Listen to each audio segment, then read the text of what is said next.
What do you notice about your children that is like you? How are you promoting Latinidad and cultural competence with your children?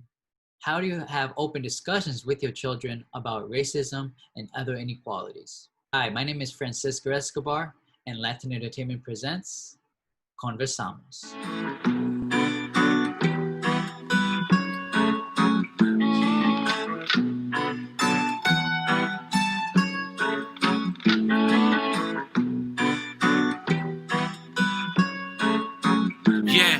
Yo, is it that wrong? I'm making a song, I'm taking it back for the platform that I formed. He's helping me transform. I run the reservoir, the predator, like a hungry carnivore when I'm breaking through these heavy... We have an expert panel ready to discuss about fatherhood. But first, this July, we are hosting a It All Starts at Home campaign, where we are recording family-based discussions to publish during Latino Heritage Month. Feel free to reach out to family members and people who would like to share about these issues. A strong family creates a strong community, in which leads to building a strong nation. Now let's get into our panel. We have Lee Ellie, George Torres, Claudio Juarez, Carlos Rodriguez, Luis Palma, and Dr. Terry Mena. Thank you all for coming. Now, how do you navigate parenting with the increased use of technology, especially at an early age? Yeah, it's still as with an 8-year-old who he figured out how to use an iPad, probably faster than he could walk. We try really hard to regulate how often he uses it. It's almost like dealing with a crack addict sometimes, where it's like, or if you're into Lord of the Rings, my precious, and it's like, no, stop, read a book. You got a ton of toys in your room. There's no reason why this has to be the only thing you're doing. Yeah, at the same time, I mean, it's like I'm two thoughts about it. The other part of it is, it can be a great learning tool if it's used in that way. Lord knows we do our best to regulate what's on the device so that he has limited access to what he can access on it, all the way down to what websites we let him on. And, when he uses it as a learning tool, or, we belong to a church, when he uses it to study the Bible, I mean, it's a great thing. You know what I mean? And it's fantastic, but it's definitely the balance of, we want you to learn with it, but we don't want you to be on it 24 hours a day, because that can't be healthy either. Yeah. So it's one of those things where we actually have curfews for just that device. at 7 or 8, it's done. Don't ask for it again. And sometimes we got to deal with fits when that happens, but that's the way it's going to be. From 2004 to 2014, when my youngest were in their teens, I actually worked for T-Mobile as a sales manager. And I was probably one of the only parents in the neighborhood that wouldn't allow their kids to have a cell phone. I had limited internet use at home. It's a different time, but they had limited internet use at home. I showed them the benefits of using the internet. They were very web and tech savvy, but they just didn't have personal devices. My kids didn't get their personal devices until they were probably in the second year of high school. So they were kind of the laughing stock. I didn't mean to do that to them, but they were kind of the laughing stock of school, because they were the only ones that didn't have the Sidekick at the time, was the popular phone, and a Razor. They didn't have any phones. So I don't know how much they hold that against me, but I was very protective over them because there was a lot going on, and people were very adverse. Now it's a lot more accepted. People are giving their 2-year-olds iPads and whatnot, but at that time, to see a really young child with a phone in their hand you were looked upon as a bad parent during that time. So I was very conscious of that. And similar to George, I noticed that my kids were socially challenged. This is before we even came into moving to Texas, and it's we couldn't have a conversation at the dinner table, and I mean it's like eating quick so they could go and play with their iPads. So my wife and I started really hardcore regulating, your usage. If it's anything for school, yes. And, we got a lot of pushback from the kids, which is you don't live in a democracy. You live in a dictatorship in the house. Did you pay for that? No. So, but we saw the benefits of it, where they were out. My kids are very social. You put them in a park, yes. They go and they will chat. And when we moved here, we're very fortunate that our neighborhood, our block, there are about 11 other kids besides my 3 kids that live o'clock. And my kids just, you know, it's like I tell them, like, go outside. Why aren't you playing? And it's like, we go outside and our friends are just on their phones. So what's the point of being outside with them if they're just going to be on their phones? We'd rather stay in here and play. So they kind of started inviting the kids to our house. Hey, do you want to go in the pool? Cool. But you have to check your phone at the house. And it's like my middle one is, man, the grays are coming out because of her, because she is identical to me. And her sarcasm, everything is just her sense of humor. And it's like, hey, you have to check your phone in here. I'll give you a number. So your phone, you give me phone. This is phone number 1. I'll give you tag number 1 so you can pick it up. Let's, you know, have fun here. But going to Carlos's point now, yes, we're giving 7 o'clock. It's out. It's not that you're going to be here all day. But yeah. Everything everyone said was fantastic about limitations on that, because discipline is, to be honest, it's kind of connected to these devices now, because a lot of stuff they're learning is from the social media, you know, the things they see on YouTube, the things they see on TikTok, good or bad. So one thing I want to say to you all, I do a session for parents in youth student orientation on our college campus. And when I started doing that session a few years ago, the research around the human development of the brain and in kids, it used to go all the way up to 22 to 23 when the brain finally begins to mature enough that it becomes what we know it as an adult. The research is now saying it's actually pushed back now. It's about 24 to 26. And they're attributing that to the fact that there's been too much lack of socialization between kids early on in their career, in their lives, because they're not getting those social skills that would help them develop their brain much quicker at the average age that we were used to when we were in college. So keep that in mind when you see your son and daughter on the phone all the time, that their lack of engagement is having a long-term impact to them. And it does follow them when they get to college, because as we know, when we got to college, you're forced. You have to you're going to be in group work with your class. You're going to be doing all kinds of things in student organizations on campus. And if you don't have that people skills, you know, I kid you not, we have an event and everyone's on their phone at a dance party. Like, really? Y'all remember when we were at a dance party? We were getting down, right? But now they're on the corner on the phone, like, what the? And they're talking to each other in the room. It's crazy. So I'll end with that part and go into the next question. Discipline is very different. You know, when I was growing up, if I did something stupid, my mom would throw that chancleta right across the room, or get a twig off the tree. Actually, I got spanked by the principal with the paddle. They don't do that shit. They don't do that anymore, right? Yeah. But I got that. But now you can't do that. So, you know, with the modern parenting, I have learned, and it's changed depending on my child. My oldest, to be honest, he probably got it the toughest, because I was really strict with him. I was really firm with him. And then the middle one, I kind of learned, and they're different people. So the difference of discipline has to apply to that person. And then my daughter, who I've already said, she's like 8 turning on 18. I have to like really put strict, firm parameters with her. And we've had to put her on timeout. We've had to take her, you know, take away her privileges. So you got to really, and help them to understand why it's important of what you're doing, not just to give them punishment or timeout or whatever, but explain to them the behavior so that they understand the behavior is wrong. And I always say that to all parents. And you know, I get a lot of parents who have 4 or 5 kids who say, you know, Dr. Mena, that's great advice. You know, you want to give them a little bit of rope, but you don't want to give them too much rope. You want to give them enough rope that you can push them back when you need to. I could honestly say I have never hit my kids, and I was hit. My dad, who I met later in life, I met my dad when I was like 10 or 12. My dad was pretty brutal with me as far as physical punishment. You know, my grandmother on his side as well. My grandmother, who raised me most of my life, had moments where she, you know, una galleta, una garnata, like they say in Puerto Rico. But for the most part, on my dad's side, it was pretty abusive.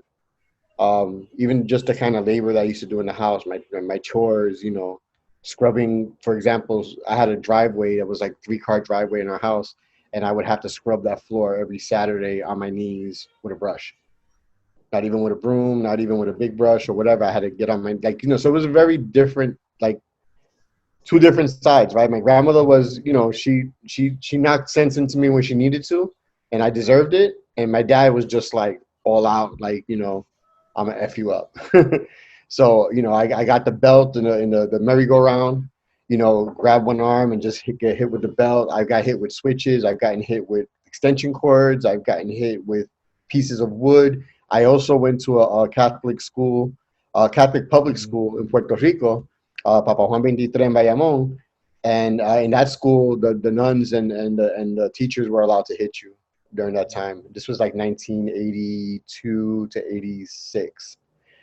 So I had a little bit of both, and then with my kids, I strictly, I did the Cliff Huxtable approach. I did a lot of talking and teaching life lessons and analogies. And, I tried to show them how it would feel like if they understood what their behaviors were. So I did a lot of behavioral, like psyche stuff with them. And they turned out pretty good. So I'm glad about that. Thank you, George. Now, what do you notice of your children that is like you? I think my child has convinced me that at some point, or I probably still am, autistic myself, because I see a lot of the behaviors he exhibit that some people might call strange. I'm like, oh dang, I used to do that too. I probably was on the spectrum and didn't know it. So yeah, I think both me and my wife see things he does that we're like, yeah, that's our child. Thank you, Claudio. I think he's an exact replication of me, exactly what I'm seeing, kind of the self-diagnosed ADD. And I actually experienced it tonight. So growing up, whenever we would literally have standoffs at the dinner table, just sitting there for hours, and I would just separate the food so it would look like there was less on the table. My mom would come with the fork, pile it up, it would become a volcano. And I remember one time she's like, "Y los niños pobres?" I think she said, "Los niños pobres en Africa y Sudamérica." And I was like, "Mandáselo," but I was trying to do it like, hey, they can eat too. Boom, un bofetazo. And then today, my mom made rice with veggies, bacon, and hot dog, something together. And Maximo the same way didn't want to eat it. And she's like, "Los niños pobres?" And he was like, "Send it to him." Like I had to get up and leave out of laughter. So it's like literally a lot of the quirks and the one-liners that he says, I have to walk away because it's just literally a twin. So I co-parent with his mom, and then my fiance, so his soon-to-be stepmom, they're very rigid. Like they emotionally get on him, and I'm always of the mindset like somebody's got to defend them. So I think I'm almost too soft that I can relate so much. It's like that Back to the Future when Marty's in the stairwell and the two parents are there, and he's like, "Hey, if you ever have a kid," and they're laughing, he lights the living room on fire, go easy on him. So that's kind of the way I feel with him. And it sucks because I'm the soft one and they're the tough one. So I feel he's literally a twin of me. I think my kids each have like a superpower that comes from me. Like my son is super technical when it comes to, he's a pyrotechnics engineer. He works for Anuel AA, doing stage work, fireworks on stage. So he shadowed me a lot in my business over the years, and he learned a lot of technical production stuff from working with me. My daughter is the actress and the artist and the activist. My other son is really calm and humble. And then my oldest daughter is kind of like the fiera, right? So they all have like a little bit of me. They all have like one dominant personality trait that I think that comes from either my upbringing or genetic, whatever they get it from. So they're all very, very different. And I had to parent them all different as a result. Like, negotiating with them, disciplinary wise, everything was very different. My son, it was take away the tech toys. With my daughter, it was time with her friends, so it's very different for each one. Thank you. And Luis? Like I said, my oldest daughter, my 9-year-old, that's a carbon copy of me. Like, well, tell them, hey, you guys are very fortunate. Like, I didn't have my own bedroom growing up until I was about 5-6 years old, and you have your own room, and she comes up with this wisecrack, well, Dad, you must be doing something wrong because you're about to be 40 and you're still sharing a room with Mom. And it's like, touche. Like, but I really think the one thing my kids don't have that they're not like me is that tough skin. I grew up in a household where I didn't know what it was to be hungry. I didn't know what it was to be cold. Like, my parents provided for us. But I did grow up in a home where there was a lot of verbal abuse. And it's things that like just it really scarred me.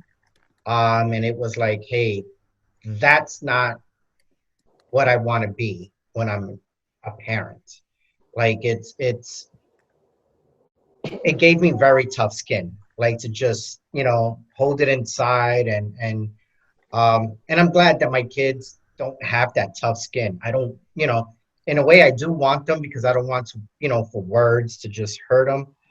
But at the same time, it's,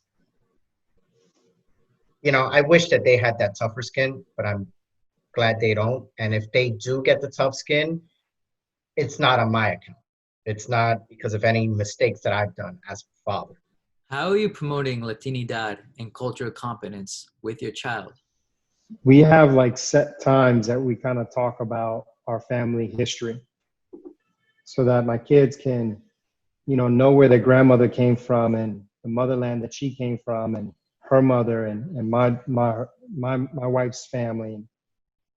And so that's kind of like a set time that and it typically ends up being a Sunday afternoon. And then sporadically, we always have, things that are popping off, especially now with everything that's going on, with the murder of Mr. Floyd and all the others and take a moment to kind of think and respect those lives, but at the same time, kind of have an introspection of how is that impacting us and in relationship to our culture and to our people and to our, especially with I'm raising two boys, right? So it's really important. And I'm also Native American. So my family, we still speak our native tongue at our homes when we have family gatherings. So, trying to reinforce that and keeping that language alive is really important for me. But there, as we all are, we're very diverse. I'm Nicaragüense. My wife is Cubana Nicaragüense. And, like very Cuban. She acts very Cuban, but she acts very Cuban, but she grew up very Nicaragüense. Like when she gets upset, dude, everybody get out of the way. My kids are the same way. So I try to help them understand those cultural aspects but also understand the significance of those things and what it means. And then of course, being part of our fraternity, we have a wealth of information and knowledge that the average Latino, Latina, they don't know. So I'm schooling them, teaching them, talking about Latin America, Latinidad, what the movement is. And, they talk to their other fellow Mexicanos, Mexican American, Chicano, Tejano here, and they have no clue. Wow.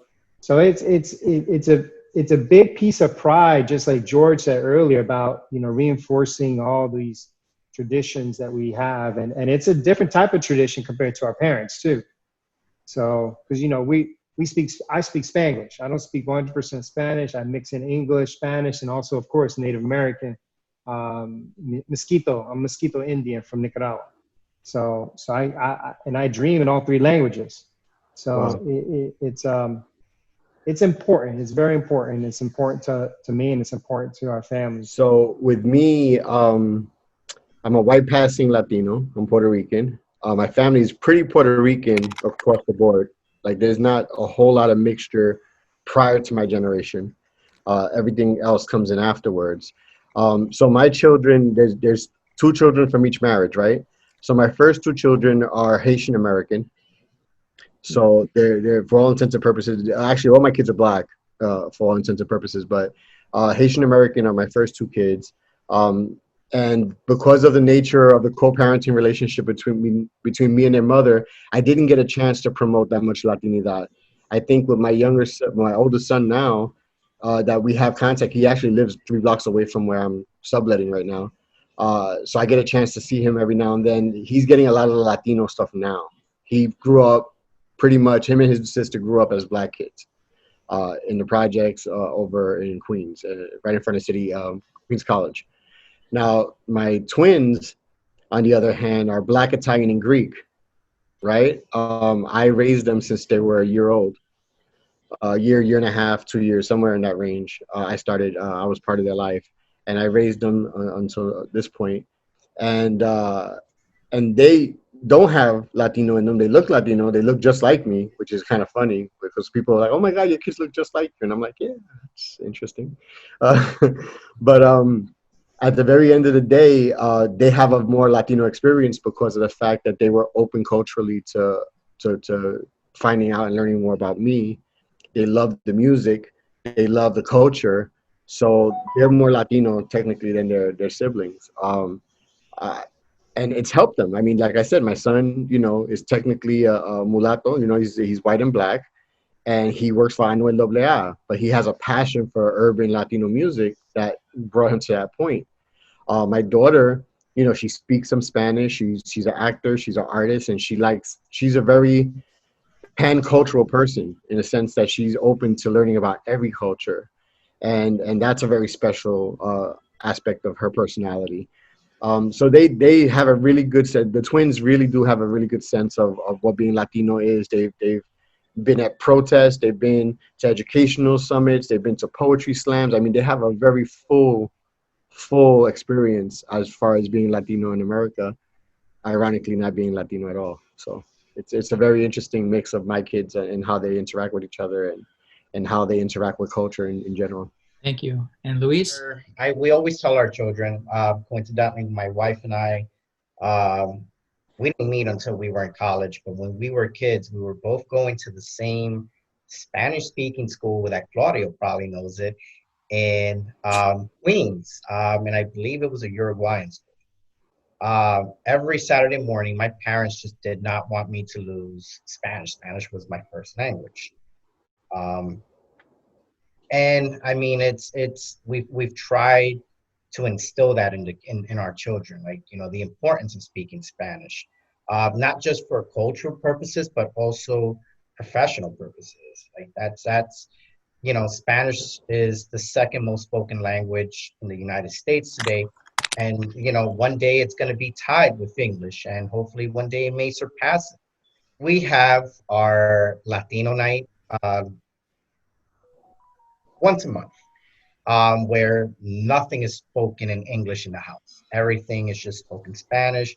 And the kids will, well, what if I don't say it right? And it's like, listen, there's people that speak fluent Spanish and mispronounce words. It's fine. There's people that speak English that mispronounce words. Just the important thing is that you, one, understand what you're saying, and two, you understand why you're speaking. We've been fortunate that we've taken the kids to my wife. Her parents were born in Colombia. My mom was born in Cuba, and my dad was born in Ecuador. And we've been fortunate that we've taken the kids to all 3 countries. We've actually taken them to where our parents grew up. So just that they can see that beginning, like, when abuelo tells you, he grew up in a campo and he had to walk down the hill to go get water. You see that river there? Yeah, he wasn't lying. And just understanding that culture, like there are certain words that my wife, her family may use that mean a totally different thing to me. Same thing with my staff. A lot of my staff just speak Spanish. So again, I tell my kids, it's always very important to listen and understand, because one person you can ask a person to do something and they'll tell you, okay, I'll do that ahorita. Where to me, ahorita means later, but to them it means right now. So understanding the different cultures that exist out there, the different dialects of Spanish. In my household is that my wife's African American, but she definitely enjoyed learning more about the Latin culture through me. So it was one of those things where I think I was the first Latino person she's ever dated before we got married. And then through the process of dating me and then being married for me for 10 years, she's taken a personal interest in learning, what does it mean to be Puerto Rican, Dominican, particularly a big fan of the food. Definitely the time I took her to my mom's place, she couldn't eat enough food to make herself happy. So she, not only did she develop a love for the culture, she's helping to pass that to our son.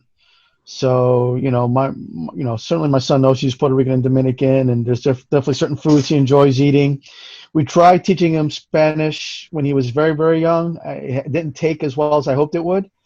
So I don't know if that just needs to be a work in progress. I'll do my best to try to emphasize that it's good to be bilingual and not just a single language. So, and then we do try to take them to events. It's a little bit harder for me because I'm not surrounded by my family. Like we're surrounded by my in-laws. So he's going to get his full dose of, African American Southern culture. So the harder job will be, to fit some Latino in there somewhere so he has a better grasp of what that means too. I think it was just as of recently, he's always been around it. Obviously, with the co-parenting before, it was a little schedule was scattered. So the little bit of Spanish influence that he would get, because his mom's grew up on a dairy farm outside of Pittsburgh, and it wasn't reinforced. So anything he'd start getting here when he was with me, it would just get lost in transition. And then we started kind of exposing him to because of the food from Uruguay or even Guatemala. And kind of to Lewis's point, it was an Argentinian school, as much as it hurts for me to admit it that we went to the Argentinian school, but it was in Corona, but it did help. Yes. So Maximo's first baby was just a difference of foods. And obviously with soccer, he's so entrenched on it from my dad and us. We love it. He doesn't understand it, but he's like, okay, there's something there. And then last year when we had gone to Disney, there was a family from Uruguay, and he was like, oh, they're speaking like you, Dad, and like abuelo. And he's like, tell him this. And I'm like, no. And it was the embarrassment of, I should know. So since that moment last February, he's got his own interest into it. And then now with my fiance, she's Italian, but she's doing the online learning, and she does it with Maximo. So that's helped reinforce it, because now we're on a every other week switching schedule with him. So it's easier to reinforce it compared to maybe twice a week, 3 times a week, and scattered. So the consistency of him being with us, and then also the falling upon myself where I'm like, okay, if he doesn't learn it or has any knowledge on it, it's an embarrassment on me, because it's my job to teach him and have his interest spark to it. I really enjoyed the personal perspectives here, especially resonated with George. I'm Puerto Rican and Haitian descent. My wife is Haitian. I grew up. I grew up mostly with with a Puerto Rican mother. My dad, unfortunately, he was Haitian, but unfortunately he had moved on to another marriage, but I got to still get that influence. And ironically, although I grew up with my Puerto Rican side, most of my experiences was with my Haitian family members. The food I ate, just even the way we talk and little phrases, I picked up everything. But I suffered greatly in terms of maintaining language. When I was younger, I was able to absorb it all. But it was hard to juggle when you leave the household and nothing is reinforced in the educational environment when you leave. Everything is done in the household. Now until maybe you have another tool using technology to kind of help support that. But I feel like it's really challenging. And for me, kind of going into it, I didn't really get a good grasp on my Latino roots until I got into college. I sought it through, Latino organizations, and I was shunned, to be honest with you, at first, because I didn't have that language.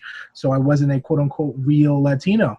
at all, and that kind of hurt, and it drove me, actually towards it, in my personal opinion, because I wanted people to get rid of that notion.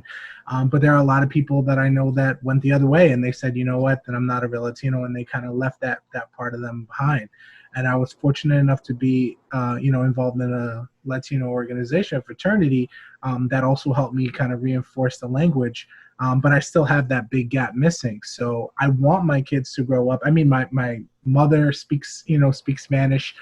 I asked her later in life, I said, what was it that made you not feel like I should learn the language as much? And she said, to be honest, growing up, she was from the Bronx. People would always say to her, you're going to get further if you just master your English for your children, as opposed to maintaining both. Now, as an adult, I know that's absolutely not true. Bilingual language is so powerful, and it's so helpful, and it would be nice to have it. So I'm going to kind of work towards a co-learning experience with my child. I'm going to try to introduce it to my children as best as I can, but also try to learn alongside them and kind of use that as an activity to work together, some bonding time, so we can kind of try to keep the language alive together. My wife as well, and also try to see if we can bring Creole into the mix and try to give my child a well-rounded experience as best as possible. But those memories of people kind of telling me it wasn't as valuable, it's still something that I carry on. I have a hard time with. That's why I'm going to push so hard to have my kids kind of retain that experience that I wasn't able to. All right, thank you all. So for our next question, how do you have open discussions with your child or children about racism and other inequalities that exist? I don't mind jumping into these waters because I identify as an Afro-Caribbean, because no one's ever going to confuse me with a Caucasian person. There's a greater chance they'll think I'm studying Islam. And I'm married to a Black woman, and we have a child who's definitely Afro-Caribbean. Right now, he doesn't seem to be emotionally ready to have the discussion because we've tried. So we're not going to push it on him, because I'd rather he stay as innocent for as long as humanly possible. But, I tell people all the time, my worst nightmare about my child is he becomes the next Trayvon Martin. So it's one of those things where, in a way, I'm grateful that my child doesn't feel too affected by it. You know what I mean? I think we as the adults are more affected by it and I feel like we're sort of projecting on our children, so to speak, because we're like scared for their safety, even more than our own.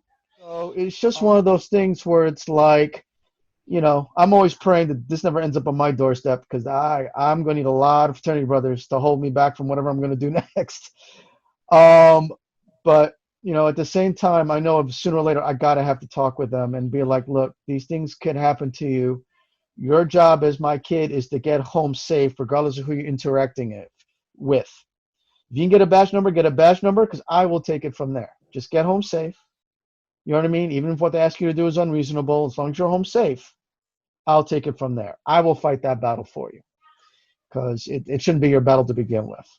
I'm still in a place where I'm trying to do something about having this conversation abroad, not just with my child, in order to find a way to deal with it. Because particularly as of late, me and my wife have had a ton of conversations. It's almost every day now. Yeah. And we're still struggling with how to deal with this at the family level, because it's not an easy thing to deal with at all. I was very involved with my former mentor, Richie Perez, who was a police brutality advocate. Not advocate, but champion for fighting for justice for parents who had stolen lives, basically. So my kids early on got a glimpse of what that was like from the protest perspective. My son, Ricky, was probably about 6 years old, so he didn't get it then. When he became a teenager, I had conversations with him about how to interact with police, because at that point we were talking about everything from Anthony Baez all the way up to Trayvon Martin. So there's a lot of years in between and a lot of cases in between. With my children, well, my twins, they're very light-skinned, they're white passing. They're very fully aware of all their cultural backgrounds. What I wish I would have done more accurately, and I'm glad that they picked it up by themselves with their friends, is that I didn't have enough conversations with them about white privilege. I did, but not enough. Meaning that, what's happening right now, if it hadn't been for their friends and for them being so open-minded and being around progressive people and having gone to good colleges where they had different experiences, I don't feel like they would have been prepared for what's happening right now. They would probably be all lives matter type of champions instead of Black Lives Matter. So definitely one of the gaps of competency on my part was not having those conversations with them enough. With my son, I felt like my son was a little bit too privileged being raised in Long Island. And I did often take him out to East New York, Brooklyn, to where I grew up, and to show him what that looks like. So, like I said, we did have some conversations, but not to the extent that I feel would have prepared them for this moment that we're living right now, to be completely honest. And I'm just glad that when I look online and I see their Instagram stories and I see them on TikTok and I see them actually advocating for the right side of things. And I'm glad that they got whatever I was lacking as a father to provide them. I'm glad that they got that from their friends and family and teachers and other mentors in their lives, that they were able to formulate a full opinion that actually makes sense or that aligns with what I would have taught them if I had the opportunity to be that forward thinking. I was going to say, I think it's really important now, especially that we take advantage of forums like this to not just have the conversation one-on-one, but feel free to include other people in the conversation to make it a little bit easier. Because truth be told, everyone has their own stories, everyone has their own experiences that they can add to bring value to it. I was the president of the Black Student Union when I was at St. John's University, and one of the most impactful conversations that we had was we brought in essentially two retired police officers of African-American origin who came in to talk to our Black students about how to be cordial or how to be handled and how to recognize it and avoid, the difficulty, so to speak, right? Because ultimately we're not given the same respects, unfortunately, that everyone else is. We're handled when we get stopped, and we have to be able to figure out a way to make it through there kind of with your life. And based on that conversation that we had, people were opening up, people were crying about experiences that they had with police officers, experiences with racism and inequality in their just general life. And it's something that a lot of people just kind of hold in, especially as men. We're not vulnerable enough to kind of share, these moments. And being able to be in a group and show, our children, with other experiences, that it's okay to be vulnerable at these times. It's okay to understand what's going on, as long as you are working towards a solution together as a group, because the more people you have, the more powerful that message is going to be. And the other thing I would say, the one thing I want my child to know is that we're still living it every day. If you had asked me 5-10 years ago, I would never have thought in a million years we would be having the type of conversations that we're having today in this scale. Because I feel like because of the recent incidents, people have just gotten fed up, where now we need to talk about it. And now people are finally opening up their minds and looking at different perspectives to acknowledge that there is a problem. But this wasn't the case years ago. And I feel like we need to just make sure that our children, who are the future, ultimately, there are going to be some people who they're well versed in their hatred, unfortunately, and it's too late to change their minds. But it's the children that are going to bring the future to one of equality, and we want to make sure that our children are part of that. My kids growing up in the Bronx, where it was so diverse. When we were looking at moving out here to Texas, one of the main things that we were looking at is making sure that we were moving into an area where there was diversity. That was very big. I didn't want my kids to be the only kids of color in their ISD. And, going back to the whole, when Claudia was talking about with the iPads and things like that, kids have all this technology at their fingertips. Everything just thrown to them. So, my kids know what's going on in the country, just whether it's, hey, my mom and dad are watching, mommy and papi are watching the news, and we can hear what's going on. We've never sugar-coated it. Like my middle one, again, she's very mature for her age. So they've seen things. So we've had the conversation with police interaction. My son remembered a few months before we moved here, me getting stopped by the cops. I wasn't speeding. I knew the area that I was in, and you know, I have my suspicions why I was pulled over, why I was questioned, and you know, my son asking me after, you know, everything was over, and it's like, Papi, wow, you've really kept your cool. And I told him, well, you have to. You know, you catch more bees with honey, but just, you know, think of how much it could have gone the other way had I, you know, started arguing with the police officer. I know I wasn't speeding. You know what? We'll take it to court and we'll fight it in court. You know, things could have gone very haywire. So I mean, just we've had those conversations with the kids. Our kids have been to protest with us. But again, know why you're going to this protest. You know, what does Black Lives Matter mean to you?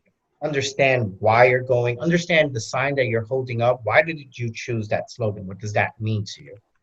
You know, I don't expect from my 6-year-old for her to give me, you know, but for my 2 older ones, yeah, you know, I expect if you're going to hold that sign up, understand what that sign means to you. Understand that you're, you know, you're being the voice for the people that don't have a voice. And, you know, I want you to grow up to be like your mom and your dad, that they stood up for something. One thing that we've always told them, you don't stand up for something, you will fall for anything.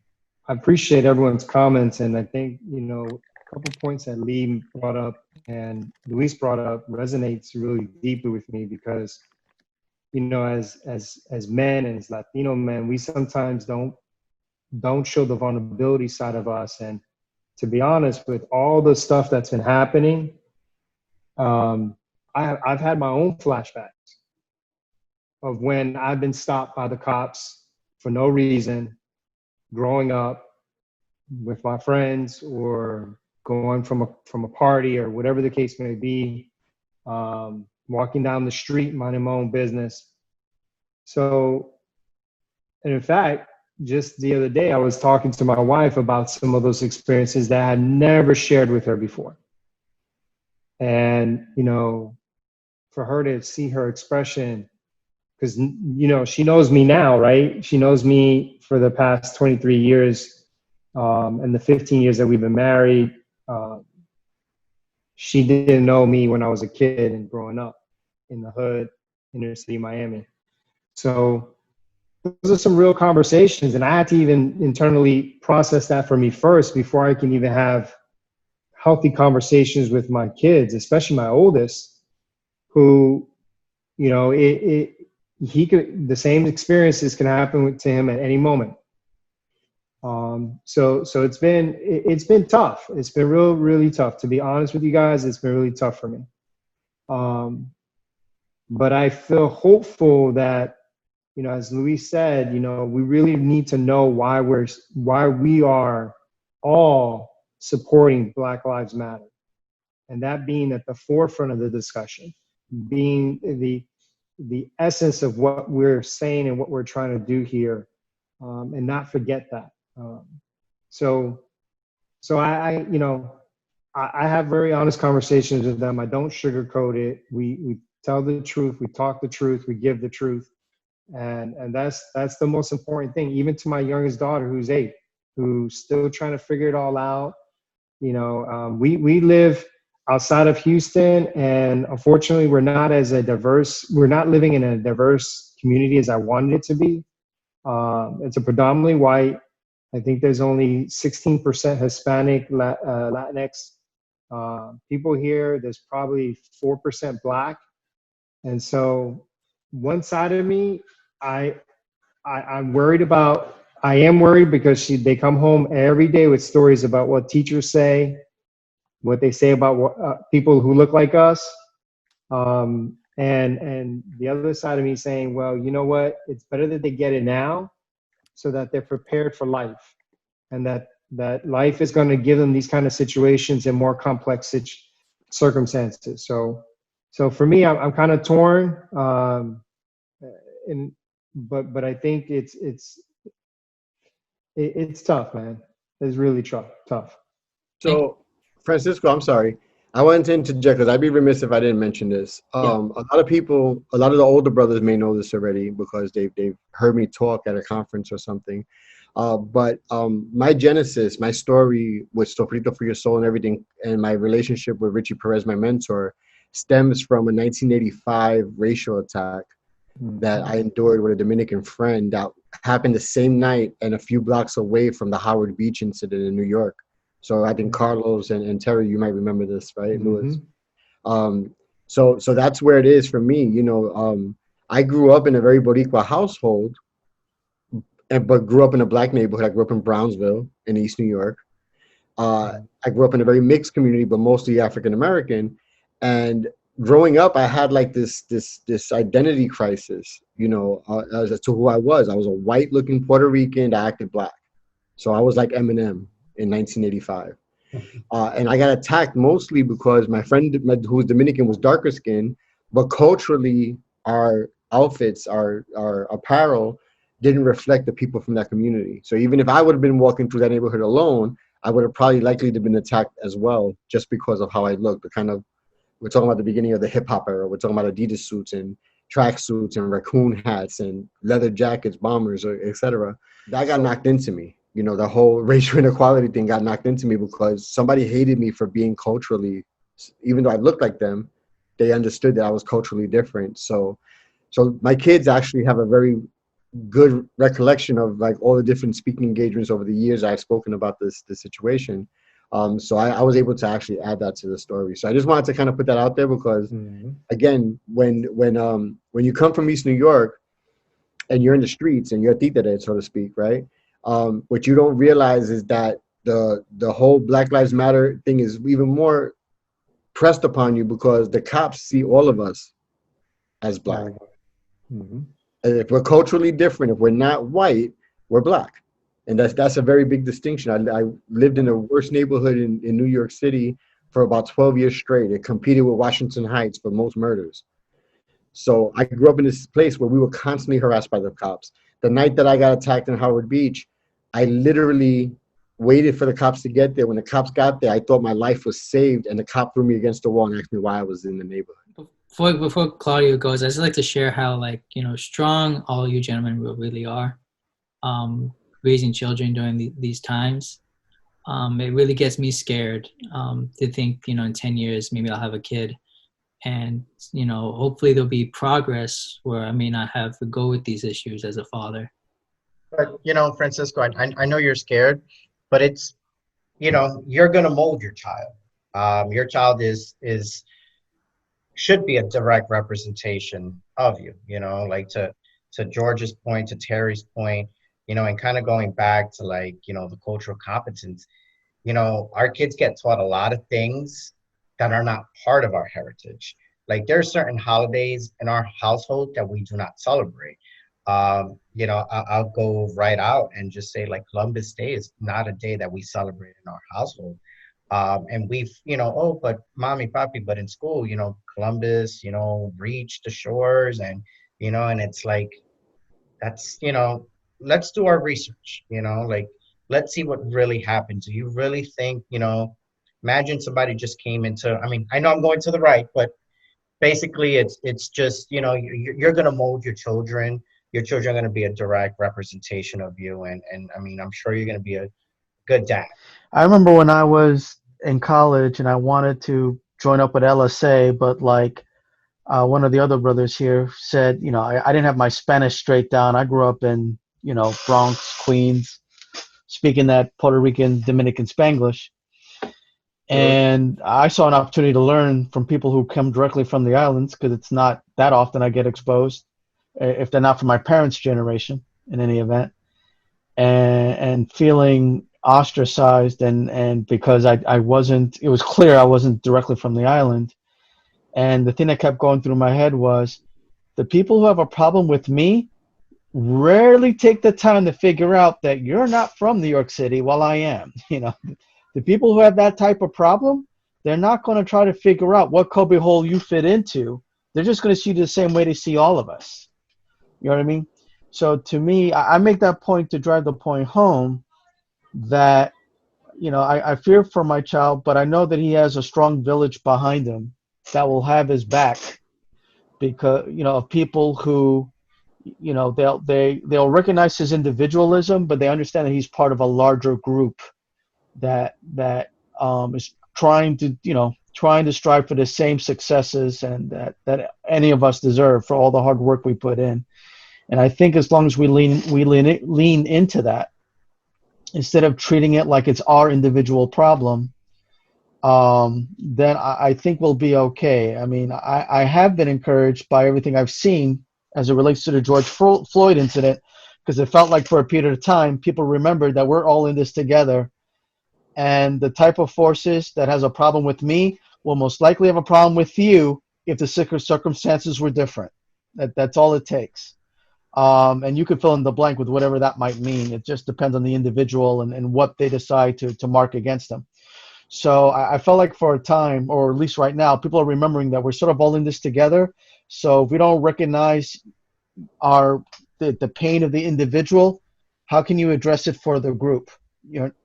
So I see a lot of that going on. I'm hoping that this doesn't become another just a flash in the pan, and then we're seeing this another 10 years from now when the next incident takes place. I'm hoping that, particularly as the next generation is becoming more aware of what their feelings should be about people who are different from them, that's going to lead to something where your child, when you decide to have one, will be in a safer circumstance than perhaps even our children are at this point in time. I think the conversation is so fresh because in my house with my fiance, her last name is Buxtaber, and we've had the conversations of how things are definitely going to change because my last name is Juarez. So just by name identification without meeting somebody, those preconceived notions that somebody might have are definitely going to affect her. So we've had those open conversations of tickets she might have gotten away with in the past. They might change because of the license. So it's been an open conversation with her. But 2 weeks ago, Maximo, he's being raised in Astoria, Queens. So diversity he's exposed to and his best friends in school is Japanese and African American, and it's more diverse than kind of the norm of he's surrounded by white kids. So 2 weeks ago, he caught me off guard because he had asked, why did the police officer kill a black man who couldn't move? So it caught me off guard. And I said, okay, we'll have a conversation with the family. So we sat down, and it was more he goes to a Catholic private school because New York City schools, most everybody's familiar with how they work. And it was just, first of all, teaching kind of God's love and spreading that and the importance of that. And then just also explaining to him that one of my best friends is an officer in Elizabeth. So kind of explaining that there are bad people in every single walks of life, that there's bad people from Uruguay, Guatemala, and there's good officers, but there's also the bad ones, and let him know that himself has to spread love, and that the color of the skin, because he actually is like, when we spoke about there's people that do hate Spanish people and hate people from Uruguay, that he's like, why would they hate it because of this? He's like, Ethan's black. I don't care. I just want to have fun and play Roblox. So it's instilling that there are bad people that don't have our best interests in mind, but that it's his responsibility to show love to everybody. And then also by actions. And it was through the Midwest that we raised $2,600 for activist programs. So it's showing them that, hey, you have to show love, but you also have to do action, and showing what my chapter in the region does, but also taking them to the food banks in Patterson where they're empty, where they're feeding 10,000 families a month, and saying, this is how you give back. This is how you really make a difference. And you have to be out there. So it started helping me to learn how to communicate to a 7-year-old about what's going on without him fully understanding it. And I think it's helping me teach. So one of the things that makes me think about is how interwoven the inequalities are now. Because back when we were having this conversation about police brutality 20 years ago, it was just about color. Now you add into the mix LGBT, you add into the mix learning disabilities, you add into the mix sexuality, a host of things. And all of these things overlap, and people are being biased for all different reasons, which kind of like levels the playing field across color. So there are people who I know who are allies, who are white allies, that are joining in because they may be part of the LGBT community and they know how it feels to be disenfranchised and segregated from the rest of the world in different opportunities. Then you also have the people who are Native American, for example, right? If anybody knows discrimination is the Native American people. So all of these things are interwoven now, and people are having a higher level of consciousness, realizing that what this one person may be Black, LGBT, and have a learning disability, for example. So they have 3 strikes against them, or a woman who is Black and happens to be married to somebody who's white. So there's all different reasons why people are being discriminated against. And I think that becomes a big gray area that kind of yields towards Black Lives Matter just by default, because there's nothing else to compare it to. And with that said, that is all the time that we have. Thank you all for joining us, as this is our last episode for season 1 of Conversamos. It has been a great experience. I hope you enjoyed our conversations and panelists. Look forward for a season 2 during Latina Heritage Month. And for July, our new podcast called Cooperative Economics and Latinidad, where we are interviewing Latina-owned businesses. As for now, like the video, subscribe to our YouTube channel, and follow us on Instagram at LatinEntertainment_presents.